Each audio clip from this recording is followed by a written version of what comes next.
안녕하십니까. 행복한 아침 이재용입니다. 안녕하세요. 정예인입니다. 오늘은 7월 20일 목요일이고요. 오늘은 역사 속에서 어떤 의미가 있는 날일까요?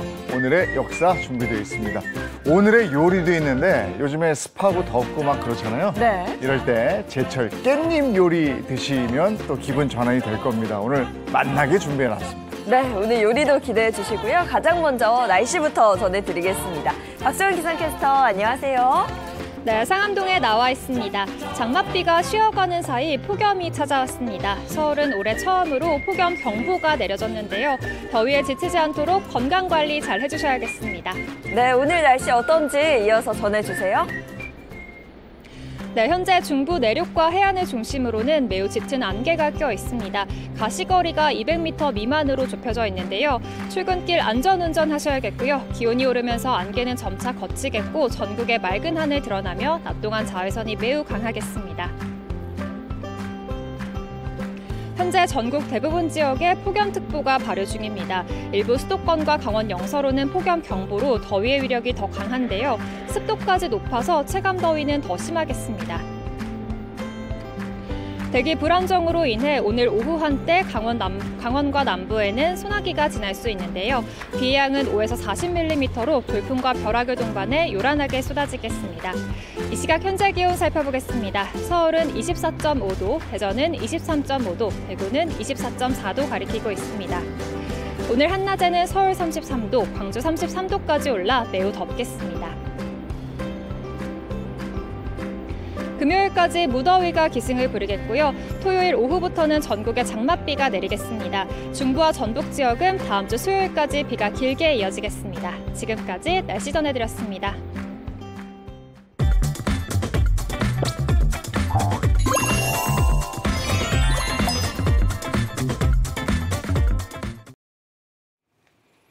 네, 화제 이슈를 발빠르게 전해드리는 모닝 브리핑 순서입니다. 장윤미 변호사와 함께합니다. 어서 오세요. 네, 안녕하세요. 네, 첫 번째 이슈부터 전해주시죠. 네, 첫 번째 이슈, 교실에서 폭행당한, 그것도 제자에게 폭행당한 교사입니다.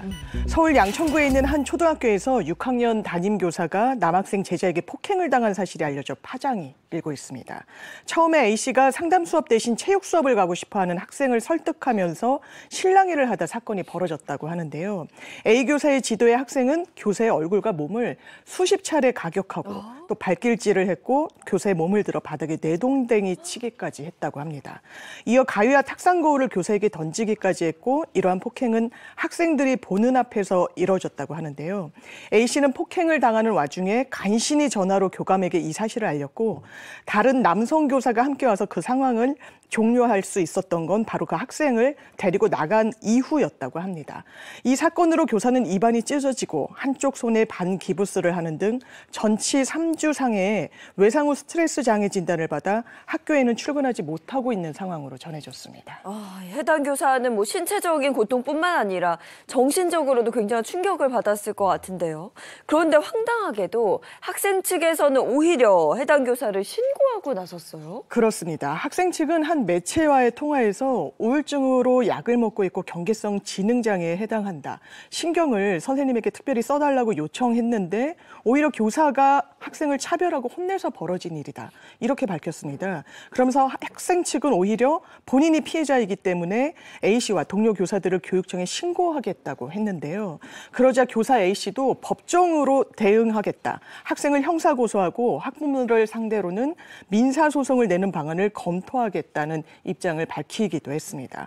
이 같은 소식이 알려지자 현직 교사 1,800명은 심각한 교권 침해다라면서 탄원서 작성에 동참하기도 했습니다.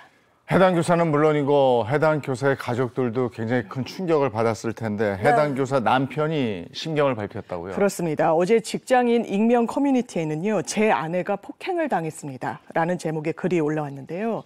자신을 폭행당한 해당 교사의 남편이라고 밝힌 글 작성자는 이 글에서 평소에 웃음이 참 많던 아내였는데 눈물이 많은 사람이 됐다고 오늘 뗐습니다.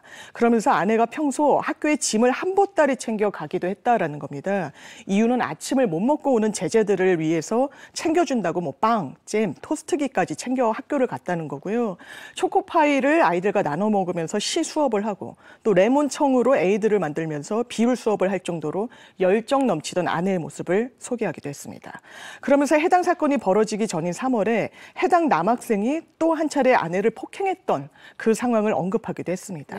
그 남편은 해당 남학생이 동급생을 폭행하는 걸 말리자 아내를 때렸다고 하면서 아내는 그런 녀석의 마음을 열어보겠다고 색연필, 스케치북을 사주고 그 아이가 체스를 좋아한다고 해서 직접 배우기도 했다면서 씁쓸해하기도 했습니다. 그랬던 아내가 지금은 잠도 못 자고 제대로 밥도 못 먹으면서 울기만 한다고 호소했고요. 마지막으로 그 남편분은 학생의 학부모로부터는 전화 한 통 못 받았다면서 진심으로 반성하고 사과하길 바란다고 촉구하기도 했습니다. 자녀가 교사를 때려 뭐 이렇게 얘기를 하니까 네. 우리가 스승과 제자 사이인 거잖아요. 그렇죠. 스승과 제자의 관계가 어떤 건지도 지금 모르는 채로 학교에 지금 가고 있는 건가 이런 생각이 드는데 진짜 여러 가지 생각이 들게 하는 그런 사건 사고입니다. 어떻게 이런 일이. 네, 다음 이슈 전해주시죠. 네, 다음 이슈 전동 킥보드 음주운전 처벌입니다.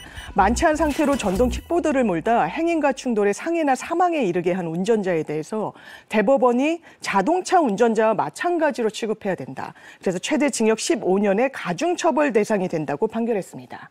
어제 대법원은 특가법 위반 등의 혐의로 기소된 B 씨에게 벌금 700만 원을 선고한 원심을 확정했다고 밝혔는데요. 앞서 B 씨는 2020년 10월 술에 취한 상태로 전동 킥보드를 몰던 중 마주오던 60대 여성을 들이받아 전치 2주에 해당하는 상해를 입혔습니다. 당시 B 씨의 혈중 알코올 농도 면허 취소 수준의 0.144%였는데요. 이에 대해 1심은 특가법상의 위험운전 치사상 혐의를 인정해 B 씨에게 벌금 700만 원을 선고했습니다. 특가법은 음주운전으로 피해자를 사망해나 사망에 이르게 할 경우 1년 이상 15년 이하의 징역 또는 3천만 원 이하의 벌금에 처하도록 규정을 하고 있는데요. 적용 대상이 원동기 장치 자전거 포함 자동차 등을 운전한 사람이라고 되어 있습니다. 당시 재판부는 도로교통법상 전동 킥보드는 원동기 장치 자전거로 분류된다면서 B 씨에게 특가법을 적용했습니다. 네, B 씨 입장에서는 특가법까지 적용된 게 좀 억울했던 건지 결과에 불복해 항소를 했다 그래요? 그렇습니다. 왜냐면요, B 씨가 재판을 받던 중에 도로교통법이 바뀌게 됐기 때문에 그 근거로 항소를 했던 겁니다. 음주운전 적발 시에 전동 킥보드는 그 당시에 자전거에 준하는 수준의 처벌을 받게 됐는데 특가법 적용을 할 수는 없다는 주장을 내놓은 거죠. B 씨 말대로 당초 도로교통법 제148조의 2에는 술에 취한 상태에서 전동 킥보드를 포함한 자동차 등을 운전한 사람 중 혈중 알코올 농도가 0.08% 이상, 0.2% 미만인 사람에 대해선 징역 1년 이상 2년 이하 또는 벌금 500만 원 이상 1,000만 원 이하의 벌금에 처한다고 명시돼 있었습니다. 그런데 2020년 6월에 일부 개정된 법이 그해 12월부터 시행되면서 처벌 규정이 달라진 겁니다. 전동 킥보드 운전자에 대한 별도의 처벌 규정이 신설됐는데 그 당시에 법을 보면 전동 킥보드를 자전거와 같은 개인형 이동자치로 취급하기로 했습니다. 그러니까 음주운전 후에 운전을 하게 되면 20만 원 이하의 벌금이나 구류 또는 가료에 채워지는 것으로 형량이 완화가 됐기 때문에 B 씨 같은 경우에는 나는 특가법 위반죄의 적용 대상이 아니라 전동 킥보드를 자전거로 봐야 되는 거 아니냐라는 주장을 했는데 사실상 이 부분에 대해서 대법원은 상해를 발생시켰기 때문에 특가법 적용에는 이론의 여지가 없다고 밝혔습니다. 저는 뭐 자전거에 뭐 준하고 어쩌고 자전거도 요즘에는요 속도가 상당합니다. 맞아요. 네, 한강공원 가보면 자전거가 확확 지나가는데 그걸 술 드시고 탔다. 전동 킥보드든 자전거든 뭐든 우리가 이렇게 움직이는 거 있잖아요. 도구를 이용해서 움직이는 걸 다룰 때 이걸 운전한다고 그럽니다. 그렇죠. 그러니까 차만 운전하는 게 아니고 이런 것도 다 운전이죠. 근데 이걸 술을 먹은 상태에서 취한 상태에서 한다? 이건 말이 안 되는 거죠. 네. 자, 다음 이슈 전해주시죠. 네, 세 번째 이슈 최저임금 시급 9,860원 결정입니다. 내년도 최저임금이 시급 9,860원, 월급은 209시간 기준 206만 740원으로 결정됐습니다. 올해보다 2.5% 높은 수준인데요. 최저임금위원회는 지난 18일부터 19일 정부 세종청사에서 밤샘 논의 끝에 15차 전원회의에서 이같이 결정했습니다. 최저임금위원회는 노사가 제시한 최종안인 만 10,000원과 9,860원을 놓고 투표에 붙인 결과 경영계를 대표하는 사용자 위원들이 제시한 9,860원이 17표, 노동계를 대표하는 근로자 위원들이 제시한 10,000원이 8표, 기권이 1표로 나왔습니다. 내년 최저임금과 관련해서는 사상 처음으로 10,000원을 돌파할지 여부가 가장 큰 관심사였는데요. 결국 노동계의 염원인 10,000원에는 못 미치는 수준으로 결론이 났습니다. 올해는 최저임금 수준을 의결하기까지 또 가장 오래 걸린 연도로 기록되기도 했습니다. 네, 역대 최장심의 기일이라고 하는데 아이러니하게도 이 인상 수준을 놓고 노사 모두 반발하고 있다 그래요? 그렇습니다. 한국노총의 류기서 사무총장 같은 경우에는요, 기자들과 만나서 내년도 최저임금이 경제성장률과 물가상승률 전망치에 미치지 못하는 수준에서 결정됐다. 이는 실질임금 삭감이나 다름없다라고 말했습니다. 반면 소상공인연합회는 입장문을 내고 소상공인들은 비용 구조와 경제 상황을 고려해 최저임금 동결을 촉구해 왔다면서 이번 최저임금 결정은 주요 지불 주체인 소상공인의 절규를 외면한 무책임한 처사라고 비판하기도 했습니다. 네, 알겠습니다. 오늘 여기까지 하겠습니다. 모닝 브리핑 장윤미 변호사와 함께했습니다. 고맙습니다. 네, 고맙습니다.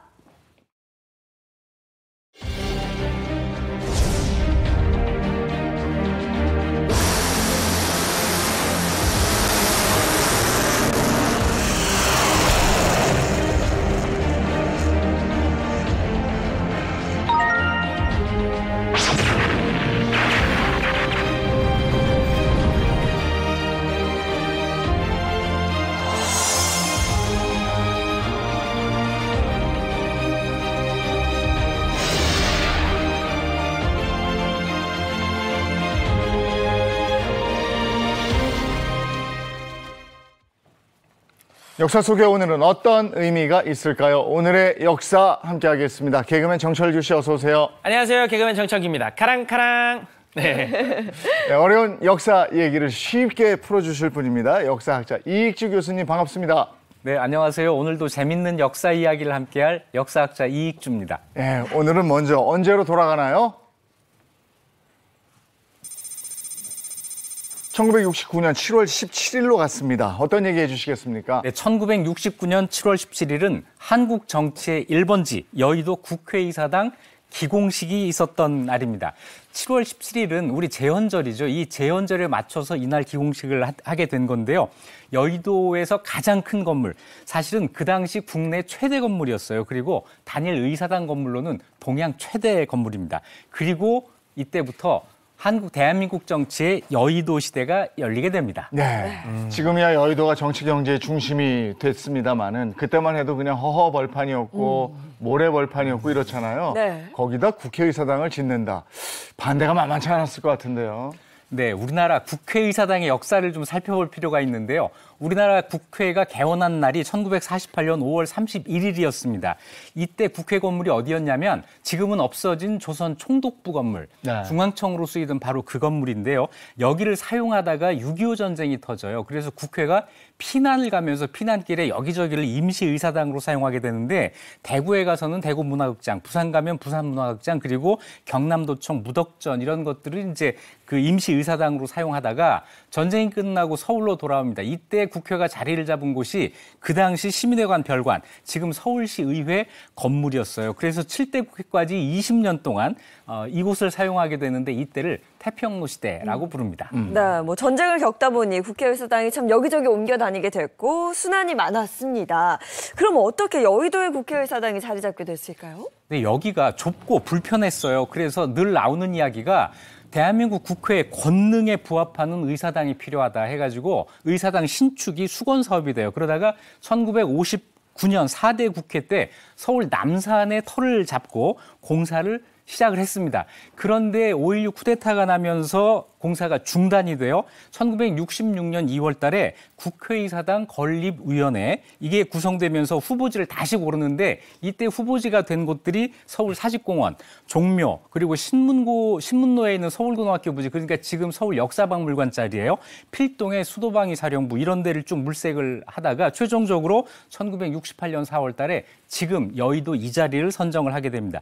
그때까지만 해도 여의도는 땅콩밭이 있었고 미군 사용하는 비행장이 있었고 있었고 네. 이런 데였어요. 그런데 여기에다가 10만 평 부지를 잡거든요. 굉장히 넓은 부지를 잡은 건데 여기에 뜻이 있었습니다. 앞으로 남북 통일이 되었을 때 더 넓은 국회의사당이 필요하다. 이걸 생각을 한 거고 도서관을 비롯한 여러 부속 건물을 단계적으로 만들 이런 계획을 다 만들어 놓고 이렇게 넓은 터를 잡게 됐던 거죠. 네, 뭐 지금이야 우리나라에 큰 건물들이 많은데 그 당시는 지금 우리나라 최대 건물이었다고 하면은 뭐 의사당 건설 비용이 만만치 않았을 텐데요.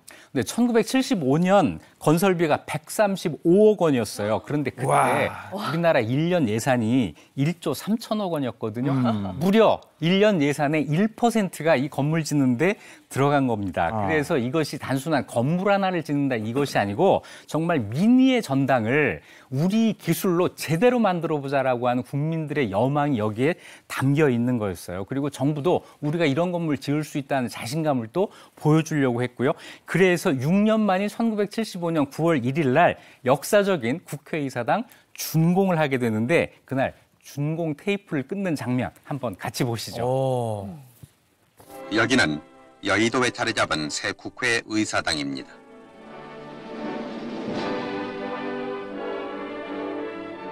새 국회의사당 준공기에는 이 장엄한 의사당은 박정희 대통령의 평화통일에 대한 포부와 민주전당으로서의 웅대한 규모를 갖추려는 영단에 의해 우리들의 지식과 정성과 자원과 기술을 총동원해서 이룩해 놓은 것이라고 적혀 있습니다. 그 국회의사당 정문을 딱 들어서면 좌우를 지키고 있는 해태 두 마리가 딱 있잖아요. 네. 여기에 또 숨겨진 비하인드 스토리도 있다고요. 네, 해태 두 마리가 양옆에 있죠. 이 서울의 해태는 언제나 관악산하고 관계가 있습니다. 네. 서울의 관악산이 화산, 불의 산이고 화기가 있고 이런 믿음이 있었어요. 그래서 여기에 관악산 화기를 누르고 재앙을 막기 위해서 해태상을 세웁시다. 이걸 건의한 사람이 누구냐면 역사소설 많이 쓴 월탄 박종화 선생이었어요. 네. 이 제안을 받아들여서 해태상 만들기로 했는데 이 비용이 많이 들잖아요. 그래서 그때 어떤 아이디어가 나왔냐면 해태제과. 이 해태제과의 그 상징이 해태상이었단 말이에요. 그래서 이왕 이렇게 됐으니 해태제과에다가 해태상을 좀 만들어서 기증해라. 그래서 해태제과에서도 흔쾌히 그 말을 받아들였어요. 그래서 이 해태상을 세우게 되는데 광화문 앞에 있는 해태상보다 크기가 1.5배 정도 크고요. 광화문 앞 해태상이 이렇게 앉아 있는데 이 국회의사당 앞에 있는 해태상은 좀 이렇게 서 있는 모습 모양입니다. 좀 더 도전적으로. 예? 근데 저 밑에 저 백포도주가 묻혀 있다고 얘기 들었는데 그거 진짜입니까? 네, 그 오랜 전설이에요. 예. 해태생 아래 백포도주가 묻혀 있다. 그런데 사실입니다. 진짜요? 진짜요? 1976년에 해태 제과에서 발간한 책이 있어요. 해태 30년사라고 하는 책에 있는 기록인데요. 네. 해태상을 설치할 무렵에 해태 주조라는 회사가 있었어요. 네. 해태에서 술을 만들었고 여기에서 노브라인 백포도주를 생산했는데 해태상 기단 아래에 각각 36병씩 양쪽에 72병을 묻었다고 합니다. 10m 아래를 파고요. 여기에다가 특제 항아리를 넣어서 백포도주를 한 병씩 한 병씩 석회로 감싸서 이 항아리에 넣어서 봉했다고 해요.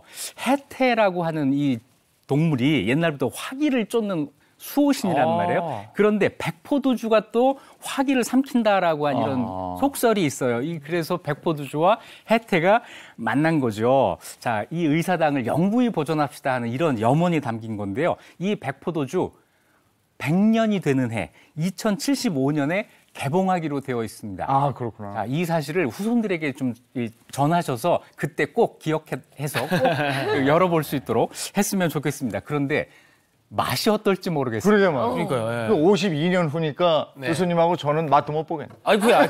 무슨 말씀이에요? 아니. 아쉽게도 그렇습니다.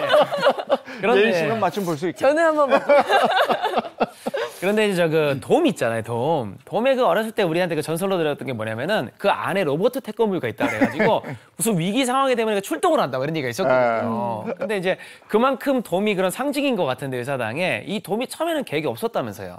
네, 그 국회의사당의 어른들한테는 백포도주 전설이 있고요. 어린이들에게는 로버트 태권브이 전설이 있어요. 그러니까요. 나라가 위기에 처하면 국회의사당 돔이 열리고 거기에서 로버트 태권브이가 출동해서 위기를 구한다는 이런 전설이 것들이 있죠. 자, 한 번쯤 들어보셨을 텐데요. 네. 원래 설계할 때는 이 도움이 없었어요.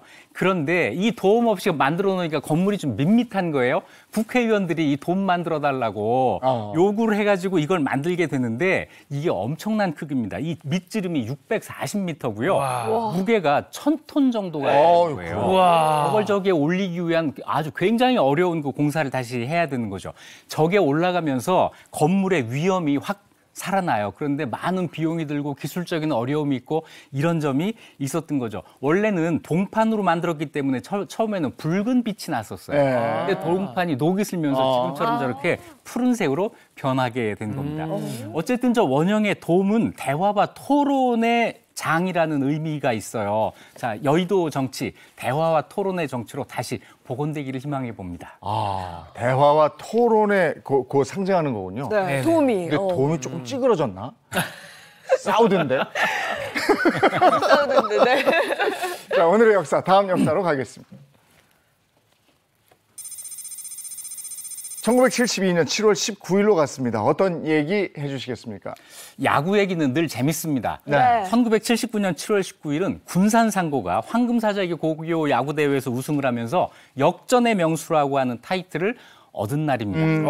왜 야구는 역전하고 이렇게 늘 관계가 될까요? 그 이유가 여러 가지가 있는데 시간 제한이 없는 경기이기 때문에 그래요. 제한 시간이 있기 때문에 얼마든지 역전을 할 수가 있는 거죠. 자, 이 역전의 명수 군산상고가 그래서 지방의 중소도시였던 군산을 전국적으로 유명하게 만든 사건이 일어났는데 1947년부터 대한야구협회와 동아일보 주최로 매년 열리는 고교야구대회 황금사자기 대회가 1년 먼저 만들어진 청룡기 대회에 이어서 우리나라 두 번째 전국 고등학교 야구 대회예요. 여기 지금 77회째를 맡고 있고 지금도 하고 있습니다. 네. 그동안 수많은 명승부 진기록이 남는데 황금사자기 대회 역사 가운데 첫 번째로 꼽히는 게 바로 이 장면이에요. 오늘 이야기할 군산상고와 부산고등학교의 결승전 경기입니다. 네, 군산상고는 역전의 명수다라는 별명을 얻게 했던 그 경기, 바로 72년 7월 19일 이 경기부터 시작이었습니다. 네. 저는 뭐 태어나기도 전이라 사실 경기를 라이브로 보지는 못했지만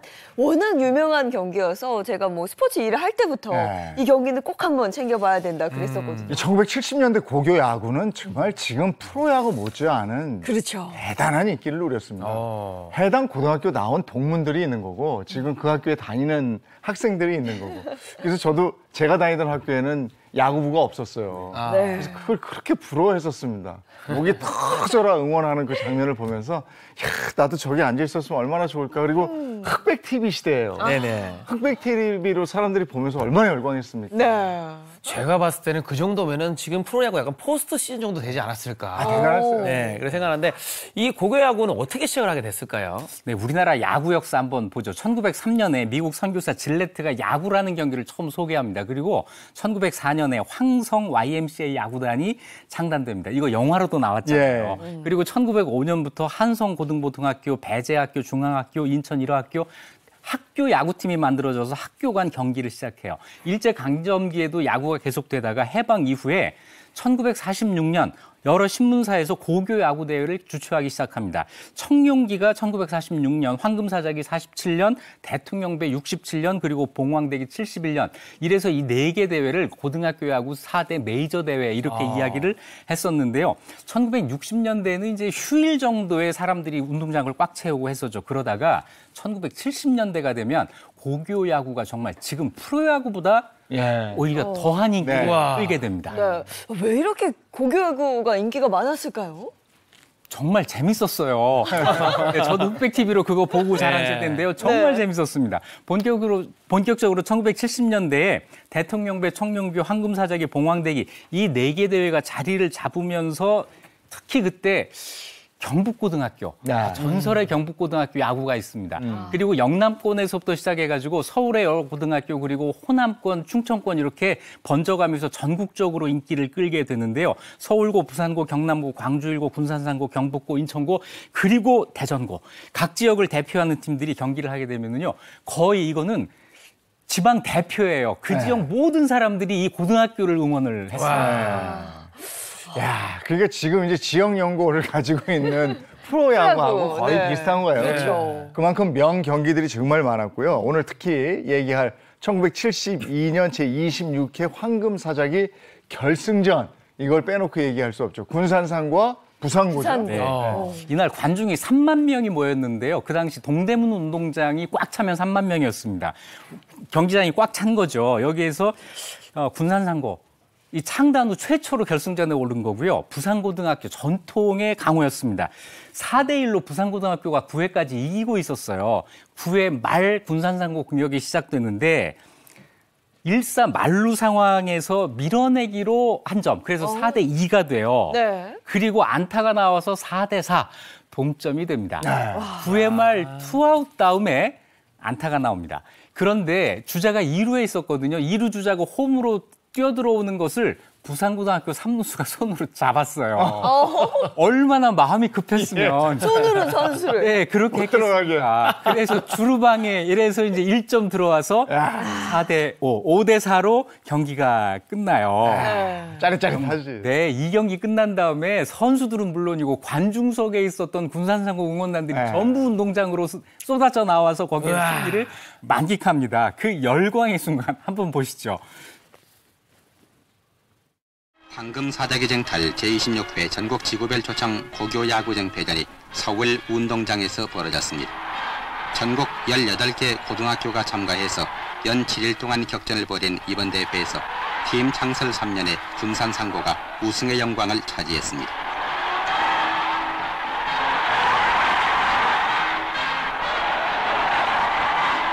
약 3만의 관중이 열광하는 가운데 야간 경기로 벌어진 군산상고 대 부산고교의 결승전은 경기 초반에 1대1로 동점을 이루다가 8회 초에 부산고교가 석점을 얻자 4대1로 승리를 붙이는 듯 했습니다마는 9회 말 마지막 공격에 나선 군산상고는 끈질긴 추격전을 벌여 한꺼번에 넉점을 보탬으로써 5대4로 기적적인 역전승을 거두었습니다.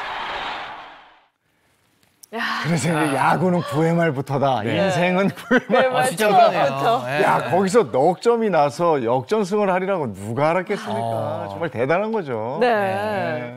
이때 이제 군산 시민들이 굉장히 좋아했을 것 같은데요. 그 열기 말도 못하죠. 그 작은 그 도시에서 온 시민들이 쏟아져 나와서 환영을 하는데요.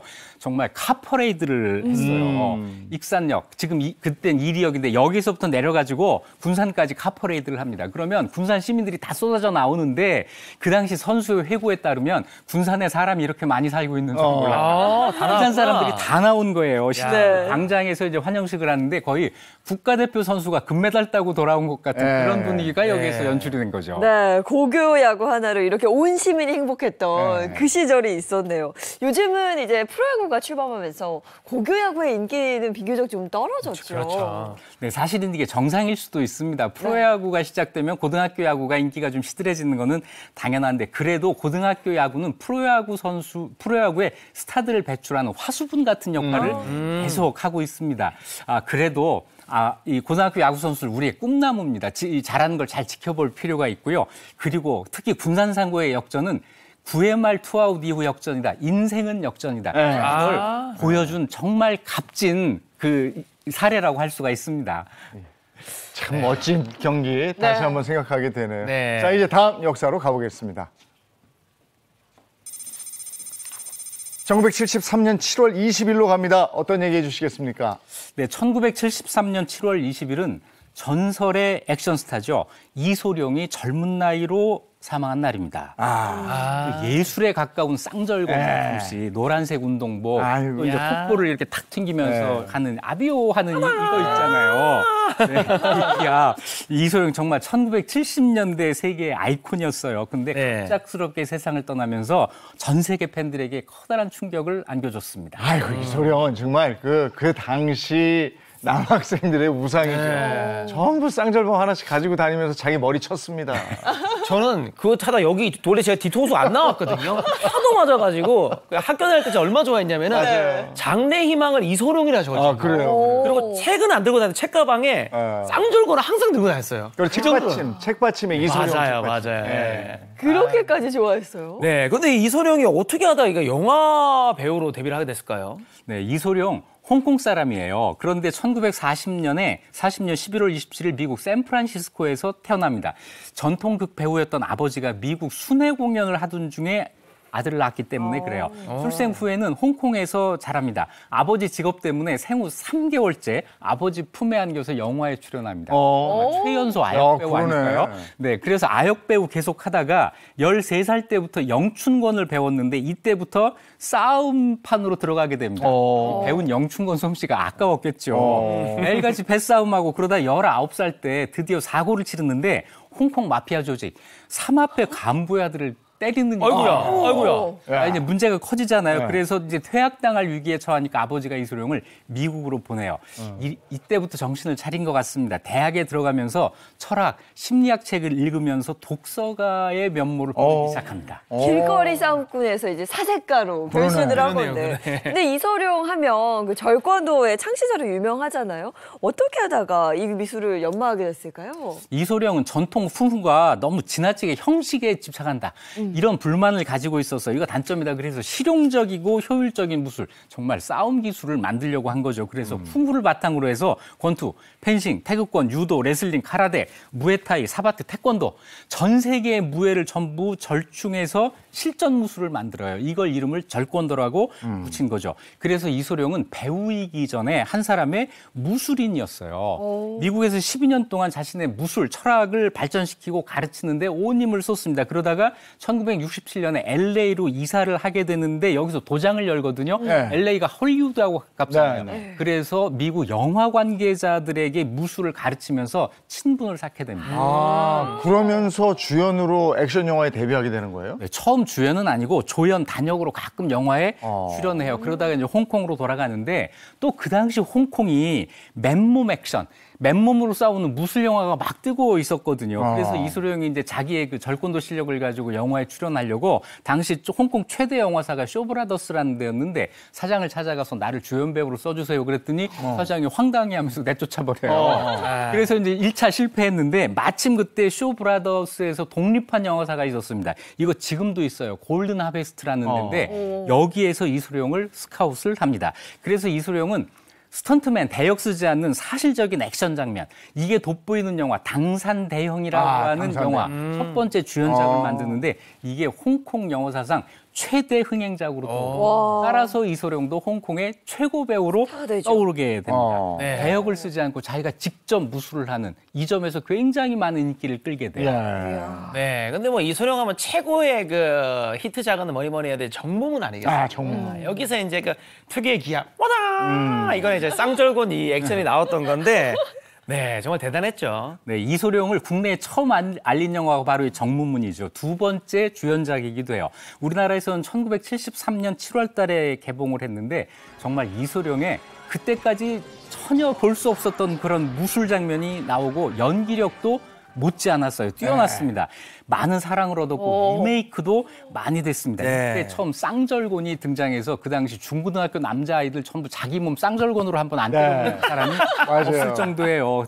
게다가 정무문에는 악역이 일본 깡패들이었어요. 그렇죠. 그러니까 한국 시장에서 훨씬 더 큰 호응을 받게 되겠죠. 이때부터 이제 쌍절곤이 용쟁호투, 맹룡가광 여기에 등장하면서 이소룡을 상징하는 무기가 됩니다. 아우 정말 저거 몇 번을 봤어요, 몇 번. 그러니까 저걸 보면서 막 저렇게 강해지고 싶다는 욕망이 막 솟구치고 막 그럴 정도였고요. 근데 저 정무문에 성룡이 나왔어요? 네, 안 알려진 사실인데요. 정무문에 성룡이 출연했어요. 어디 나왔지? 대역으로 나옵니다.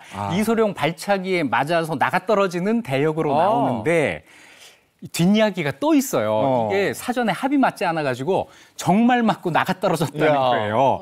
그래서 나중에 이소룡이 성룡한테 정말 미안하다. 그래서 이것 때문에 이 영화 촬영하는 도중에 중간중간마다 성룡을 대역으로 출연을 시켰다는 일이 있다. 그래서 나중에 성룡이 배우로 성장할 수 있는 발판이 이래서 만들어졌다고도 할 수 있는데 성룡 자신도 그걸 인정을 해요. 그래서 성룡은 이소룡이 자신에게 잊을 수 없는 은인이었다고 회고하기도 합니다. 성룡은 지금까지도 굉장히 활발하게 활동을 하지만 이소룡은 또 젊은 나이에 굉장히 또 갑작 갑작스럽게 세상을 떠났잖아요. 그렇죠. 네, 이소룡은 그 유명세에 비해서 출연작이 적어요. 당산대영, 정무문, 맹룡거왕, 용쟁우투 딱 4편 출연을 했습니다. 그리고 용쟁우투가 개봉을 앞둔 1973년 7월 20일 날 동료 여배우 집에서 불과 32살의 나이로 사망을 합니다. 진짜 일찍 갔다. 자, 그녀는 뭐라고 얘기했냐면 이소룡이 두통을 호소해서 진통제를 줬는데 그걸 먹고 잠이 들어서 깨어나지 못했다. 이렇게 이야기를 해요. 공식적인 사인은 복용약품의 부작용과 그로 인한 뇌부종 이렇게 나오는데 사건 이후 현장에 있던 사람들의 말이 자꾸 바뀌고 심지어 가족들의 말까지도 자꾸 바뀌어서 사망 원인에 대해서 지금까지도 여러 가지 의혹이 있습니다. 이런 얘기들이에요. 삼하프에서 암살했다. 그래요. 카라데를 폄하한 것에 분노한 일본 무술인들이 죽였다.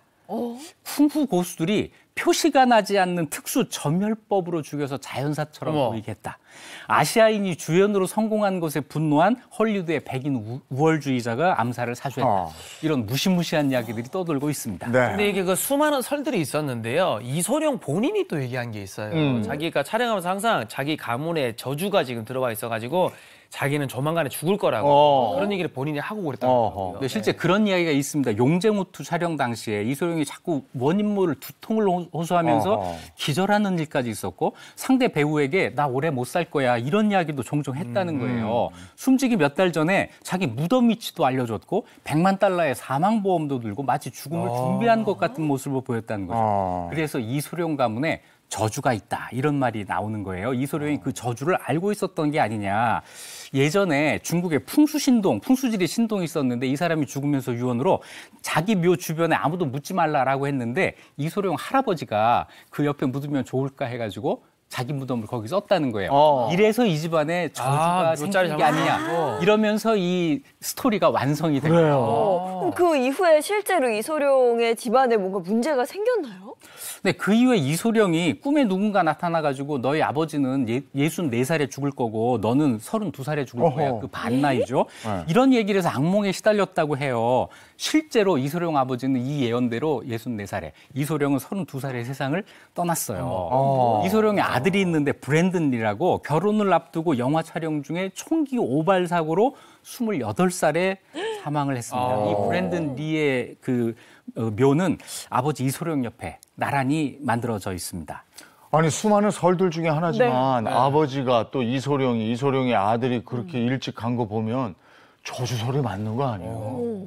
그 아들은 자손도 없나? 네, 그래서 이소룡의 전설이 계속되는 한 그 죽음을 둘러싼 저주설, 세간의 논란도 사라지지 않을 것이다. 이렇게 되는 거죠. 이소룡은 단순한 배우가 아니고 단순한 무술가가 아니고 진지하게 자신의 신체적인 능력 그리고 정신적인 능력을 개발하려고 한 사상가였어요. 그의 삶과 정신, 무술 철학이 영원히 잊히지 않기를 바랍니다. 야, 이소룡의 얘기는 반가웠는데 이소룡의 죽음과 관련된 얘기는 오늘 날도 덥다네 남양 특집이 아니에요. 예. 자, 다음 역사로 가보겠습니다. 1985년 7월 19일로 갑니다. 이날은 어떤 일이 있었습니까? 이날은 부산 지하철 1호선이 개통된 날입니다. 대한민국 2대 도시이자 최대 항구 도시 부산이 인구가 300만이 훨씬 넘어요.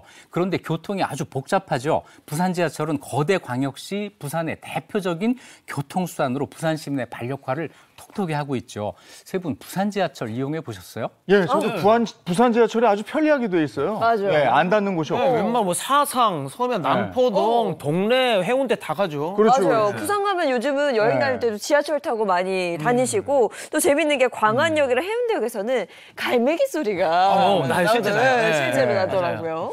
근데 부산 지하철 이렇게 저 서울 수도권 빼고는 가장 오래된 거잖아요. 그죠? 그게 어떻게 만들어지게 됐어요? 부산은 6.25 전쟁 거치면서 인구가 굉장히 많이 유입되죠. 그리고 산업화 시대를 거치면서 인구가 굉장히 많이 늘어나는데 교통이 굉장히 불편한 도시였습니다. 1979년 정도가 되면 부산 지역 교통이 거의 포화 상태가 돼요. 새로운 교통수단이 반드시 필요하다 해가지고 지하철을 건설하기 시작합니다. 1974년 서울에 이어서 두 번째로 1985년 부산 지하철이 개통됩니다. 지하철 1호선 범내골에서 범어사역까지 그 위로 1호선이 연장되고 2호선, 3호선, 4호선이 증설이 되어서 지금은 총 4개 노선이 운행 중이고요. 수도권 지하철에 이어서 전국에서 두 번째로 규모가 큰 지하철입니다.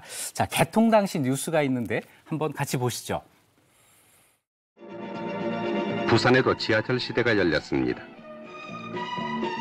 7월 19일 부산 지하철 제1호선 1단계 구간인 범렛골에서 범우사역까지 16.1km가 준공돼 전두환 대통령은 관기관들과 함께 개통 테이프를 끊고 시승했습니다.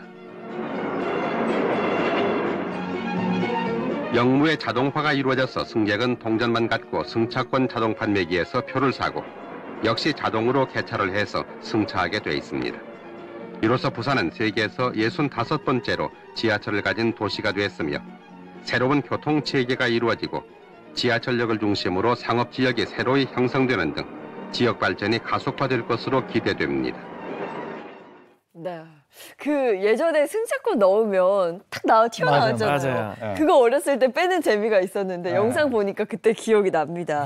근데 부산 지하철역 중에 굉장히 특이한 역이 하나 있다면서요. 네, 부산 지하철 3호선에 있는 만덕역 있는데요. 만덕역. 이게 왜 특이하냐면 땅속으로 깊이 파가지고 64.25m 아래 역이 있습니다. 아파트 27, 28층 정도 높이예요.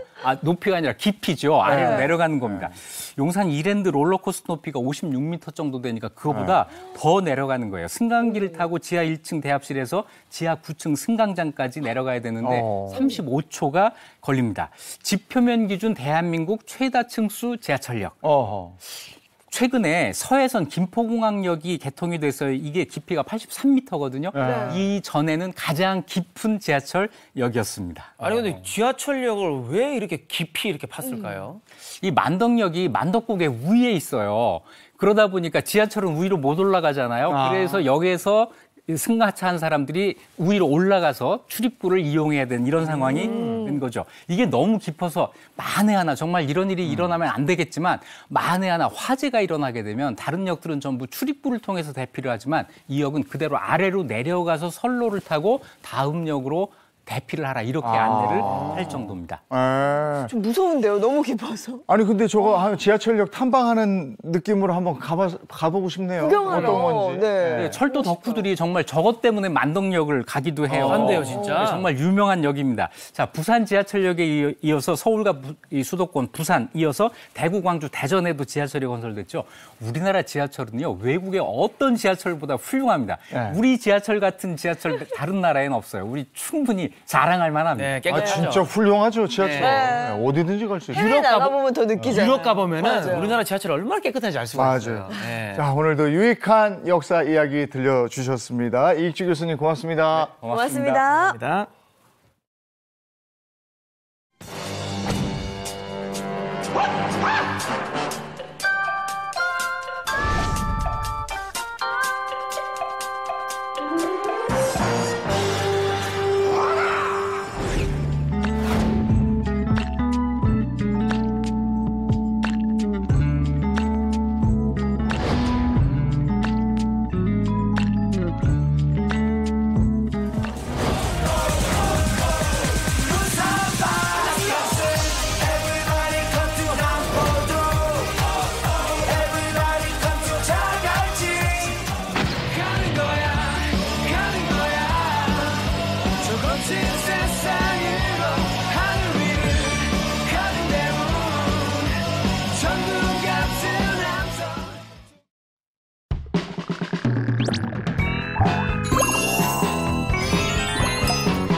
네, 이번에 사계 식탁 시간입니다. 이번 선생님 어서 오세요. 안녕하세요. 안녕하세요.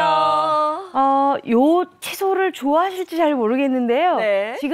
지금 이맘때 드시면 아주 좋은 채소가 하나 있고요. 많은 분들이 이 채소 하면 향 좋고 부드럽고 입맛 없을 때 입맛을 확 살려주는 채소라고 알려져 있습니다. 바로 깻잎입니다. 아유, 좋죠. 좋죠. 여름철에 깻잎 아주 좋잖아요. 네. 너무 좋죠. 근데 이 깻잎 가지고요. 제가 예전에 깻잎 요리를 한 적이 있어요. 깻잎 김치. 그렇죠. 근데 오늘은 깻잎을 그때는 생걸로 했지만 오늘은 익혀서 합니다. 바로 쑥 깻잎 김치를 알려드릴 건데요.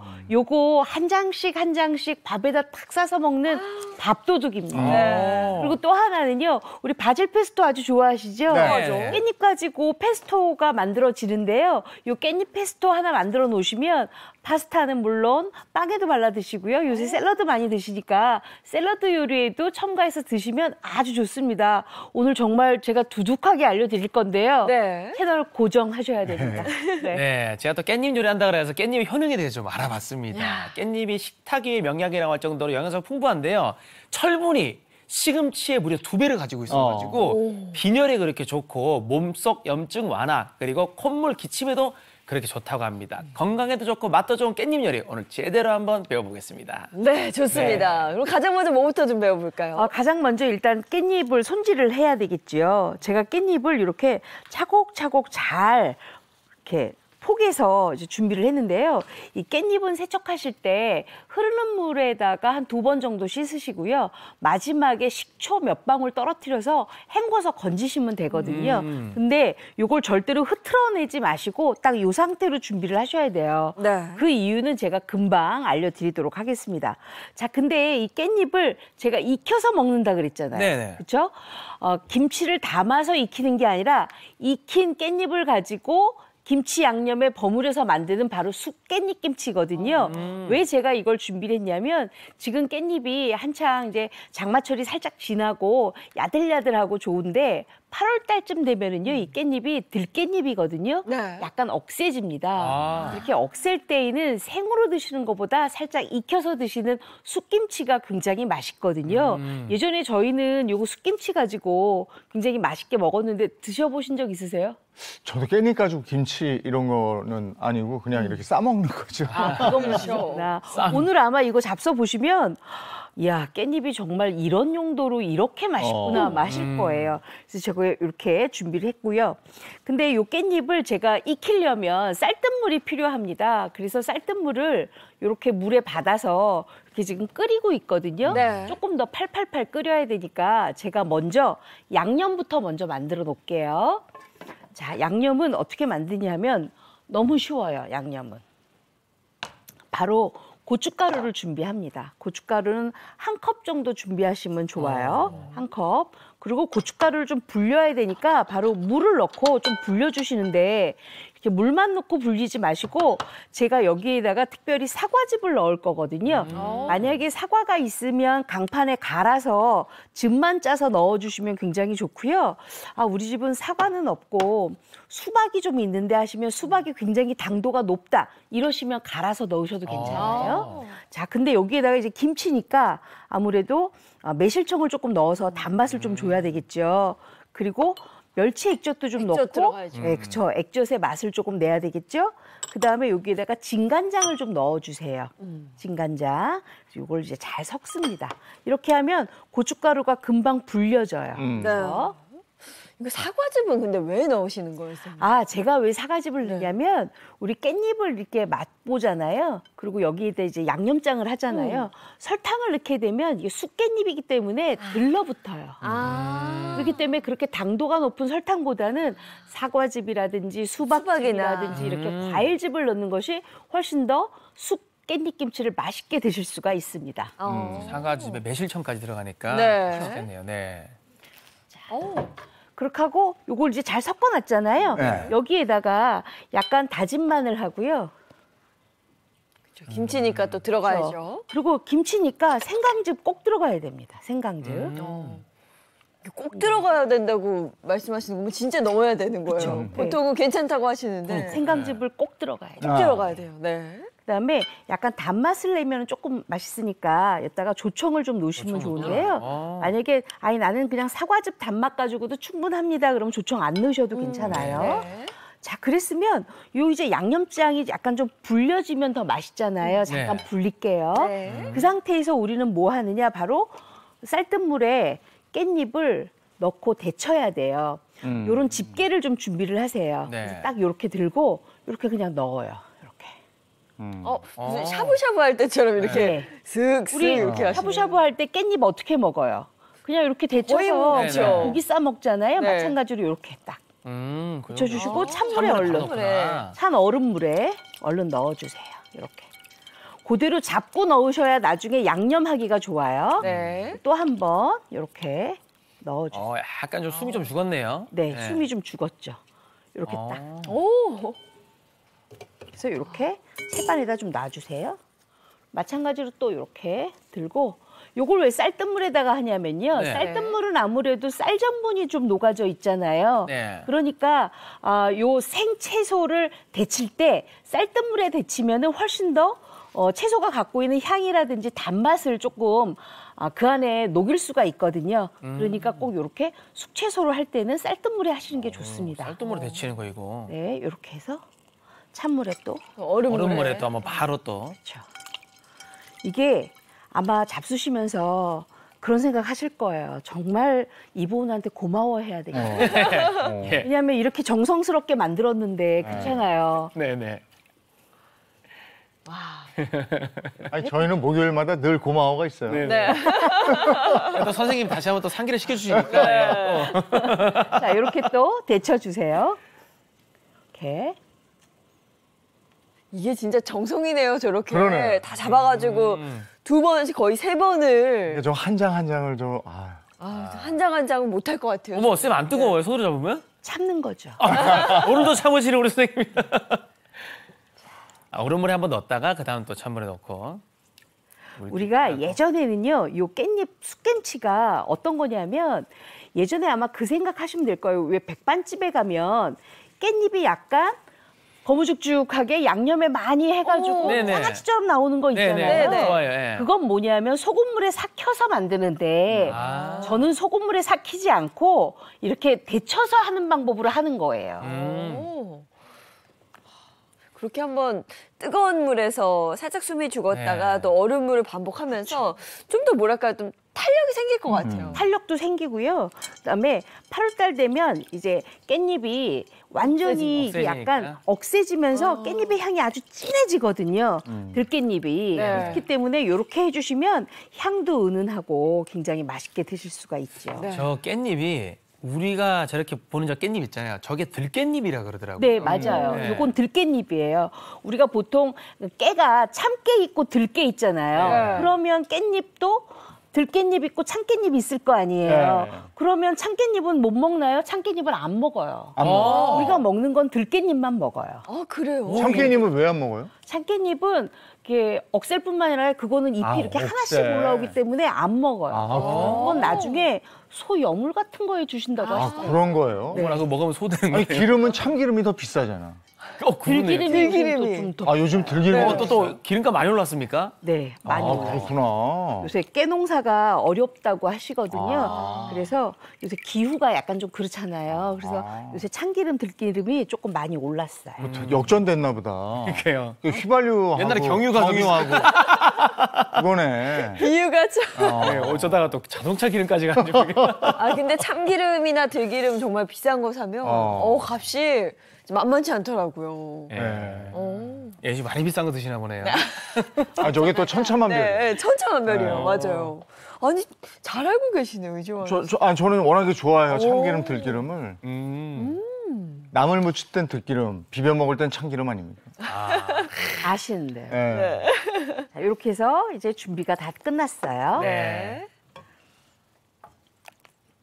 이 작업을 반복해주는 게 정성입니다. 아유, 고생 많으셨습니다. 예. 꼭 짜서. 이렇게 준비가 됐으면 요거를 그냥 물기를 좀 빼주세요. 빼서 이제 양념장만 바르면 되거든요.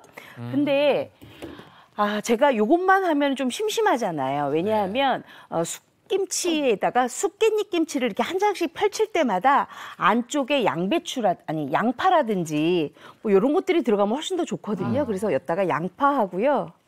그다음에 쪽파 송송송 썬 것도 좀 넣어주세요. 그리고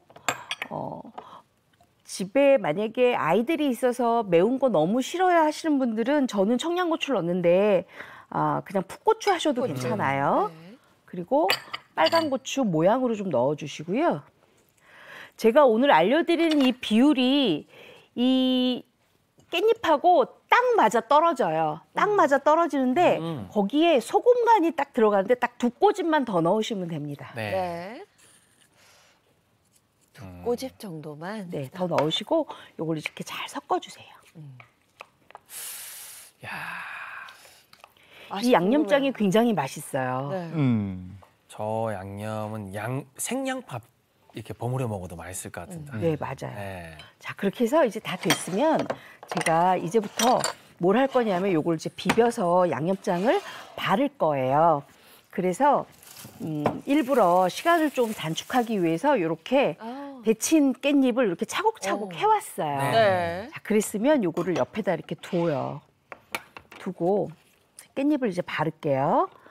어머님들은 이거를 그냥 한 장씩 잘 해서 바르시거든요. 네. 근데 귀찮다고 생각하지 마시고 요 작업을 꼭 하셔야 돼요. 정성이에요. 한 장 한 장을 바르니까 한 예전엔 장을 저렇게. 예전엔 김을 저렇게 했잖아. 그쵸. 집에서 오. 전부 김을. 네네. 네, 그 정성이었다고. 야, 지금이야 그냥 사지만. 저렇게 저 바르는 저 모습 보면 엄마한테 절대 반찬 투정 못 하게 되겠어요. 진짜로. 그래서 제가 그랬잖아요. 드시면서 저한테 고마워하시라고. 그냥 한 장 한 장. 저게 명품인 거예요. 한 땀 한 땀. 그렇죠. 이렇게 해서 어머나. 양념장을 올려가면서 이렇게 발라주세요. 아니, 이렇게 해야 이 깻잎 쑥김치가요. 한 장 한 장 밥 위에 올려 드실 때 굉장히 맛있고요. 네. 양념장이 쏙쏙 배어 있어서 굉장히 맛있는데 그러면 이 쑥김치는 어느 정도 걸려서 요거를 드셔야 되느냐? 3, 4일이면 요거 다 잡히죠. 네네. 왜냐면 워낙 밥도둑이기 때문에 요게 남지가 않아요. 네. 야, 이거 오늘 만드시는 거 보니까 저는 가끔 2장씩 먹거든요. 한 장씩 먹어야겠네요. 아니 저게 또 서로 젓가락을 도와줘야 돼. 네, 맞아요. 네. 깻잎 논란 뭐 이렇게 있잖아요. 한꺼번에 올라와요. 저게 이제 한꺼번에. 아니 근데 제가 봤을 때는 한번 데치고 이래가지고 네. 바로 먹어도 맛은 있을 네, 것 요거 같은데. 금방 잡수시는 거예요. 네네. 익혀 먹지 않고요. 그래서 이렇게 만든 다음에 바로 냉장고에 넣어놓고 차게 해서 하나씩 잡수시면 요거야말로 진짜 맛있는데 아마 TV 시청하시는 주부님들이 아휴 저거 정말 맛있는 거 아는데 어떻게 저렇게 귀찮게 이렇게 하시나 하는데 조금만 정성을 기울이면은요 정말 맛있는 반찬으로 드실 수가 있습니다. 녹찬물에 물 말아 먹을 때 네. 네. 저거 하나 먹으면 정말 맛있겠다. 아, 저거 있으면 다른 반찬 필요 없어요. 제가 워낙 또 간도 잘 배어 있고 해서. 네. 저는 어렸을 때 계란밥에다가 저걸 먹었거든요. 그렇게 맛있더라고요 이게. 자, 이렇게 해서 이렇게 하나씩 어머, 아우 냄새. 지금 저렇게 양념이 양파가 또 중간중간 들어가니까 그죠? 저게 또 너무 꺼내 먹을 때 맛있겠죠? 더 맛있을 것 같아요. 네. 이렇게 발라주세요. 네. 자, 제가 생방송 중이라 이거를 다 바를 수가 없어요. 네. 그럼 시간이 후딱 지나가서 그죠. 그래서 제가 미리 이렇게 좀 발라왔어요. 우와. 그랬더니 이렇게 됐어요. 네. 야, 야, 정말 맛있겠다. 보세요. 어머 그렇게 저 해서 요거를 젓가락으로 하나씩 떼어서 잡수시는데 어떻게 잡수시냐면 그냥 밥 위에 올려놓고 탁 걸쳐서 잡수시면 그렇죠. 굉장히 맛있는데 네. 앞에 왔네요. 제가 여름이기 때문에 특별히 찰밥을 준비를 했어요. 너무 찰밥을 좋아요. 여러분들한테 주먹밥으로 준비해드렸으니까 네. 거기에다가 딱 하나씩 올려서 잡수시면은요 정말 금상첨화로 맛있습니다.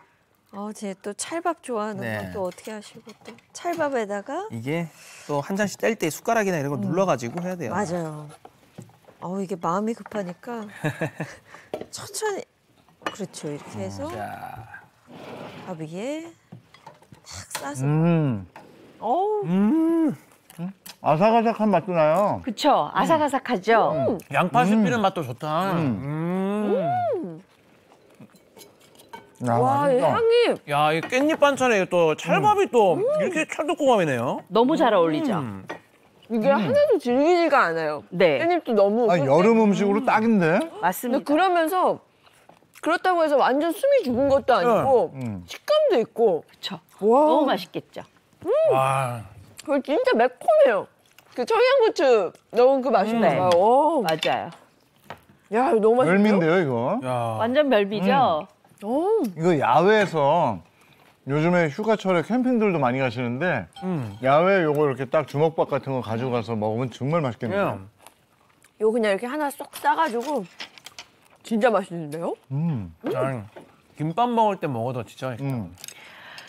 자, 그렇게 해서 이제 쑥깻잎 김치는 이제 완성이 됐습니다. 그랬으면 제가 또 하나 메뉴를 알려드릴 건데 어떤 메뉴 알려드리냐면 요거는 아마 예인 씨가 네. 굉장히 좋아할 것 같아요. 요게 바로 깻잎 페스토예요. 요거 냉장고에 한 병 정도 들어있으면 파스타 아니면 빵 발라 먹고 바게트 위에다 발라 먹고 샐러드 하기에 굉장히 좋잖아요. 네. 근데 이거를 깻잎으로 만들어요. 그러니까 향이 얼마나 좋겠어요. 요걸 제가 한번 차분히 만들어 보도록 하겠습니다. 네. 일단 준비를 하시면 요거 깻잎을 먼저 준비를 하세요.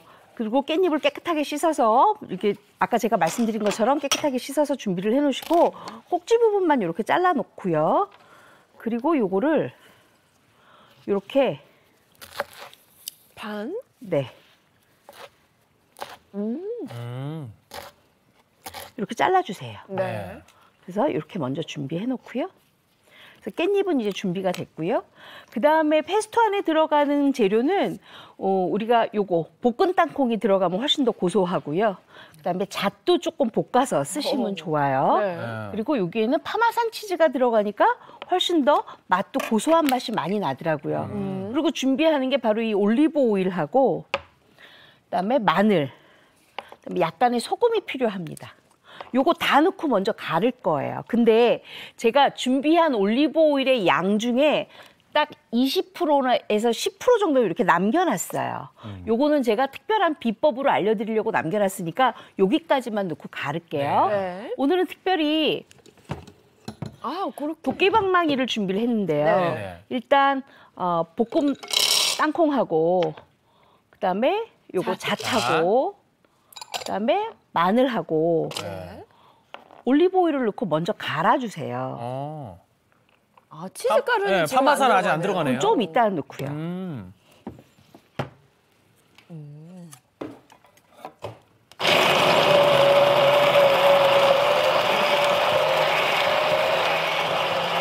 빵에다가 이렇게 구워 맛있거든요. 맛있죠. 파스타에서 먹어도 너무 맛있고. 자, 이렇게 가른 다음에는 그 다음에는 깻잎을 조금씩 넣어요. 그래야 깻잎이 이 기름하고 흡수가 돼서 잘 갈리거든요. 저걸 어디다 넣고 왜 이렇게 빵 눌러 먹는 걸 뭐라 그러지 그거 맛있던데. 빵 눌러 먹는 거예요? 빠닌이요? 빠닌인가요? 아침에 저 브런치로 많이. 네, 빠닌이요. 네, 거기에 요거 바질 넣고 네네네. 햄 하나 넣고 이렇게 해서 이렇게 해서 빵 눌러서. 갈아주세요. 아, 난 저게 왜 고소한 맛이 나나 했더니 땅콩하고 잣이 저렇게 들어갔구나. 자, 그래서 어느 정도 갈렸으면 나머지 오일을 다 넣어요. 바질을 집에서 만들어 먹어도 되겠네. 요거 아주 쉬워요. 그리고 파마산 가루를 이제 집어넣어요. 이제 들어가는구나. 파마산이 들어가요. 그리고 약간의 소금을 넣어주세요. 그래야 간 맞춤이 되잖아요. 네. 이렇게 하고 또 갈아요.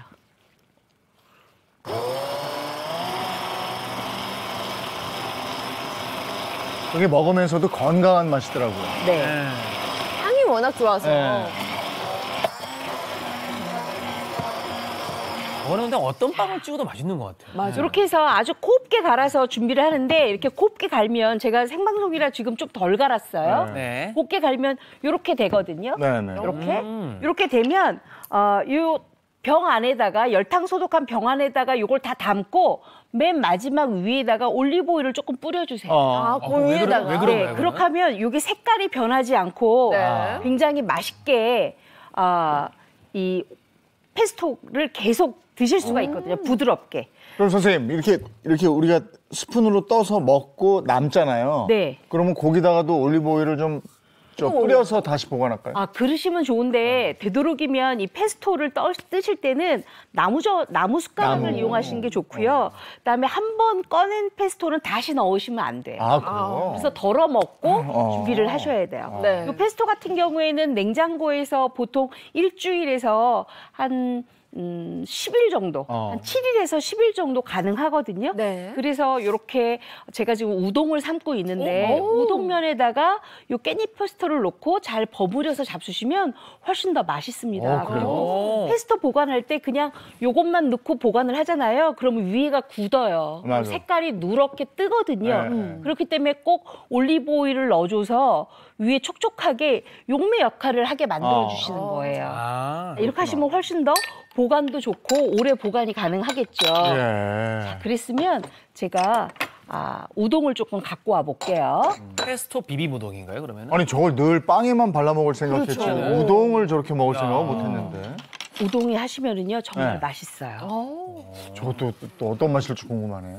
궁금하시죠? 네. 제가 아는 우동 맛은 일단은 우리가 아는 우동 맛이잖아요. 그죠? 그렇죠. 이게 비빔우동인데 페스토 비빔우동. 하긴 어쨌든 빵도 밀가루고 우동도 밀가루니까. 그리고 밀가루가 잘 어울리죠. 파스타는 많이 해 드시는데 이렇게 우동에다가는 잘 안 해 드시잖아요.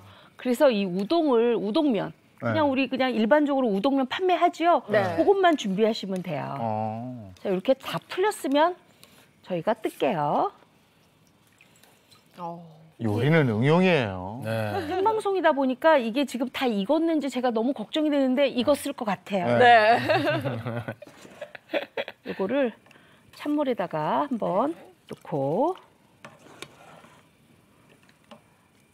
이렇게 해서 또 우동 그 면이 또 탱글탱글해지거든요. 네. 제가 그래서 일부러 우동면을 준비를 했어요. 아니 라면 면만 삶아서 저렇게 해도 괜찮을 것 같아. 그것도 좋아요. 라면 면은 그 기름기를 좀 빼고 하는 게 더. 그러니까 어. 저렇게 그렇게 찬물에 하면 되겠다. 걸러가지고 괜찮을 것 같은데. 자, 이렇게 하고 찬물에 한 번 더. 네. 바질 페스토만 먹어봐서 깻잎 페스토 맛이 또 너무 궁금해요. 저렇게 되면 우리 그 잔치국수면 있잖아요. 네. 그걸 소면으로도 더 맛 날 것 같아요. 아주 좋죠. 그죠? 와, 오늘 뭐. 자, 이렇게 다 털어놓고 여기다가 놓고 아까 준비한 페스토 네. 네. 아유, 색도 너무 예쁘지 않아요? 초록이라면 일단은 뭐 건강한 느낌은 다 오니까. 맞아요. 그렇죠. 네. 우동면이랑도 이렇게 또 잘 어울리는군요. 아주 잘 어울려요. 이렇게 해서 제가 볼에다가 좀 담아 드릴게요. 네. 제대로 한번 이거는 비벼주세요. 네. 느낌상. 기대되시죠? 네. 아주 싱그러운 맛 때문에 기대가 되실 왠지 거예요. 쌤 위에 뭐 또 뿌려주실 것 아유, 같은데. 당연하죠. 그죠? 이렇게 안 하고요. 여기 볶음 땅콩이 있어요. 더 고소하게. 그다음에 깻잎이니까 맞아. 깻잎 페스토 넣었어요. 그리고 딱 이렇게 네. 이렇게 해주시면 훨씬 더 맛있게 드실 수가 있어요. 어머나, 이 비주얼 보여주세요. 자체가, 이야, 야, 요거 봐라. 야, 맛이 너무 궁금해요. 이런 거 보면 사진 찍고 싶잖아. 그렇죠. 하나 찍어요. 야. 진짜로. 정말 그 고급 레스토랑에서 볼 수 있는 그러게. 그런 비주얼이에요. 일단, 향도 아주. 자, 여기 네, 있어요. 감사합니다. 한번 잡숴 보세요. 어떠신지. 새로운 맛이다. 깻잎 굉장히- 향이 굉장히 잘 스며들었죠. 굉장히 상큼하고 기분 좋은 맛이에요. 네. 그리고 그 올리브 오일이 들어갔잖아요. 그렇죠. 그게 근데 너무 부드럽죠. 좋은데. 네. 네. 입안에서 깻잎이랑 싹 이렇게 향을 감싸주면서 야, 이거 별미인데요? 저는 씹을 때마다 올라가는 깻잎이 향이 좋아요. 그리고 네. 땅콩이랑도 너무 잘 어울려요. 진짜 맛있다. 너무 맛있는데 레시피 보고 온답니다. 보고 오시죠. 오늘의 재료는 식욕 없는 여름철 입맛 알려주는 제철 깻잎. 이 깻잎으로 만들어볼 오늘의 요리는요. 깻잎 김치와 깻잎 페스토입니다. 먼저 깻잎 김치부터 만들어 볼까요? 쌀뜨물이 끓으면 굵은 소금을 넣고 깻잎을 재빨리 데치고요. 찬물에 헹궈 물기를 빼주세요. 양파, 쪽파, 청양고추, 붉은 고추를 알맞게 손질하고요. 생수와 사과즙, 멸치액젓, 진간장, 고춧가루를 잘 섞어 불려서 양념장을 만듭니다. 여기에 다진 마늘, 생강즙, 쌀조청, 매실청을 잘 섞고 소금 간을 하고요. 넓은 대야에 양파와 쪽파, 청양고추, 붉은 고추를 넣고 양념장을 잘 섞어주세요. 여기에 깻잎을 고루 버무리고요. 밀폐 용기에 깻잎과 양념을 차곡차곡 담고 냉장고에 넣어두면 깻잎 김치 완성입니다.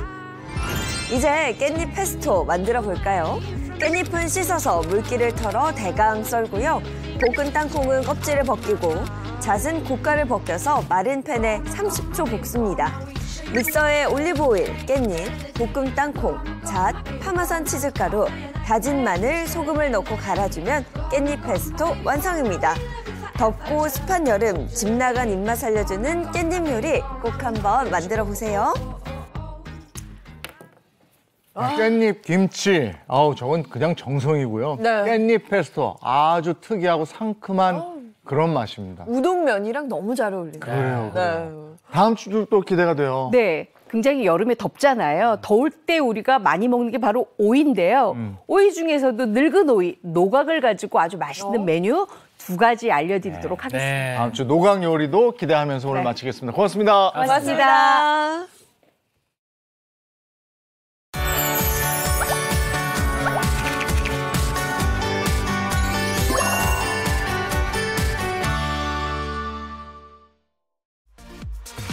소상공인시장진흥공단이 지난 18일 박성효 이사장 취임 1주년 기자간담회를 열었습니다.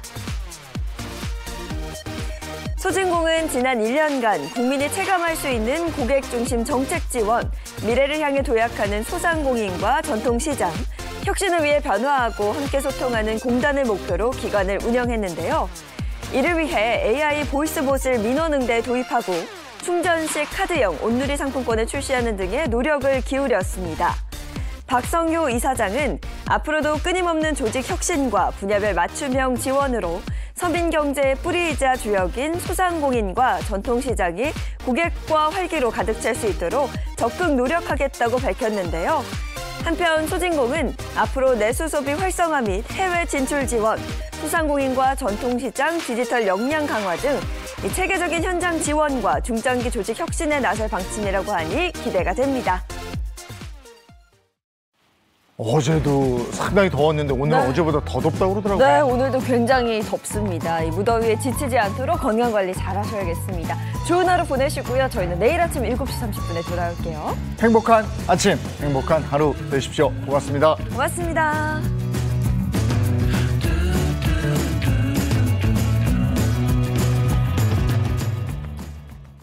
채널 A